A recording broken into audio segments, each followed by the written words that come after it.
Well, let's go back now to our story about South Sudan and the transitional government there and speak to our guest in Nairobi, Kenya, Dong Samuel Luak, a human rights lawyer. Mr. Luak, hopefully you can hear me now. The transitional unity government is not likely to happen. That will make the violence in the country much worse. Thank you very much. I think the peace agreement process of implementation is at a crossroad. And the two parties to the agreement are unable to resolve most of the issues leading to the formation of the transitional government. And in particular, the constitutional amendment process, which will give legitimacy to the transitional government itself. So it's likely that if they don't agree on those issues, the transitional government may not see light. Mr. Luak, what can you tell us about the hybrid court and its role in trying to resolve the conflict between the two parties?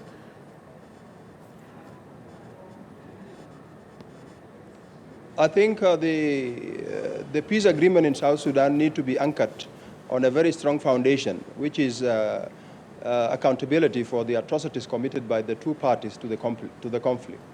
And the establishment of the hybrid court will add more value to the implementation of the peace agreement, because without justice, then violence is likely to erupt once again.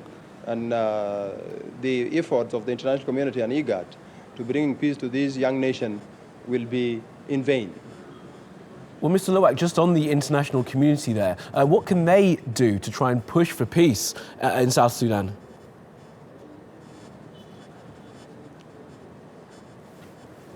Yeah, I think the two parties need to be put under very serious pressure so that they can implement the peace agreement they sign in spirit and letter.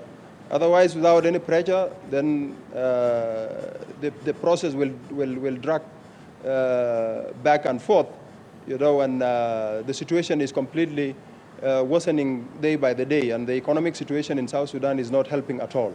So the sooner the better, and the international community need to put more effort on seeing that the implementation is speeded up.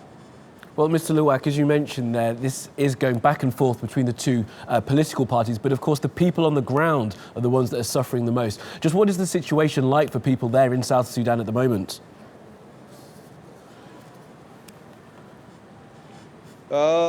The situation in South Sudan at the moment is beyond description. It's really dire. It's very worse, and people are suffering and are still dying every day, and violence is still continuing, and a lot of atrocities are still being committed by the government forces, especially in Western Equatorial State. So the situation is completely worse, and is worsening every day. Dong Samuel Luak, thank you for bearing with us and thank you for joining us from Nairobi, Kenya.